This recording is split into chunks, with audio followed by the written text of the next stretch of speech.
Guys, welcome to our YouTube channel. అందరూ ఎలా ఉన్నారు? బాగున్నారా? ఇంతకీ మన యూట్యూబ్ ఛానల్ ని సబ్స్క్రైబ్ చేసుకున్నారా? ఒకవేళ సబ్స్క్రైబ్ చేసుకోకపోతే ఇప్పుడే వెళ్ళి సబ్స్క్రైబ్ చేసుకోండి. చిన్నప్పటి నుంచి తామర పువ్వుని పుస్తకాల్లో గీయడమే గాని చూడడం ఇదే మొదటిసారి. దీన్నైతే చూడండి, ఆకాశంలో చుక్కలు ఉన్నట్టు ఎలా డెకరేషన్ చేసేస్తున్నారు. పెళ్లికైనా ఇంత లైటింగ్ వేసుకుంటారో వేసుకోరా గానీ దీనికి మాత్రం లైటింగ్ ఫుల్ గా వేసున్నారు ఈ పార్క్ కి. ఇక ఈ చెట్లో నుంచి ఏ పాము ఎటు నుంచి వస్తుందో గానీ తెలీదు. మా పిన్ని కూతురైతే ఒకసారి అక్కడి నుంచి జారుడు బల్లలాగా జారి దమ్మంట పడింది. నాకైతే నేను ఫోటోలు దిగాలనుకున్న ప్రతిసారి నాకు ఈ పార్కే గుర్తొస్తుంది. ఎందుకంటే బ్యాక్గ్రౌండ్ లొకేషన్ కావాలి కదా. ఇదైతే దగ్గరలో ఉంది కాబట్టి ఎన్నిసార్లైనా వచ్చి ఫొటోస్ దిగొచ్చు. ఆకాశంలో నెమలు చూడండి. టైం నైట్ అయిపోయింది కదా, అందుకే పార్క్ లో ఎవరు లేరు, అందరూ వెళ్ళిపోయారు. కొంతమందే ఉన్నారు, కానీ నేను ఒక్కదాన్ని మాత్రం పిచ్చిదానిలాగా వీడియోస్ తీసుకుంటూ ఉన్నాను మొత్తం తిరుగుతూ. ఈ ఉయ్యాలకైతే ఒక బ్యాక్గ్రౌండ్ స్టోరీ ఉంది, అందుకే నాకు చాలా భయం. ఈ ఉయ్యాలు సరిగా ఎక్కను అప్పటి నుండి.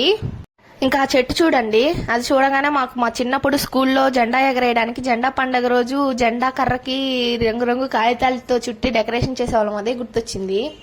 ఇంక ఇదైతే నేను మా హనీ చిన్నప్పుడు తెగ ఆడేసేవాళ్ళం అనమాట. ఇంక ఇవి కూడా అలాగే డెకరేషన్ చేస్తున్నారు. ఈ చెట్లని ఏమంటారు నాకు అంతగా తెలీదు.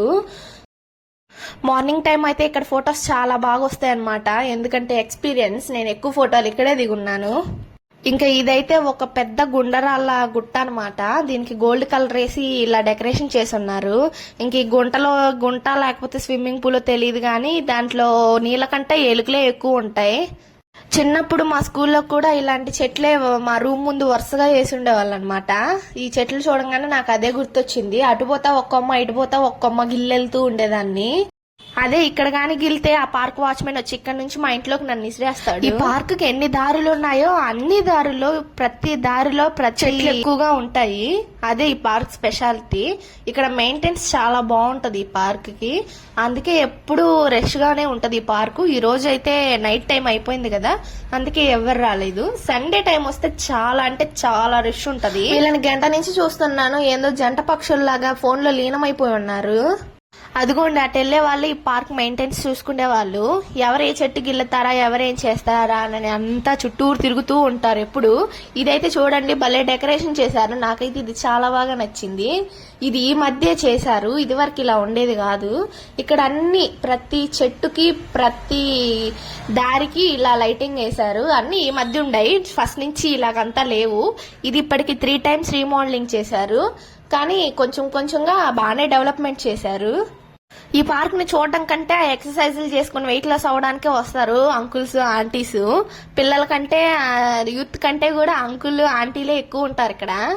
5 to 7 మధ్యలో వస్తే కూర్చోడానికి కానీ గ్యాప్ ఇవ్వరు ఇక్కడికి వచ్చేవాళ్ళు, అంత రద్దీగా ఉంటది ఇక్కడ. అందుకే నేను ఈ టైంలో వచ్చాను ప్రశాంతంగా వీడియోస్ తీసుకోవడానికి.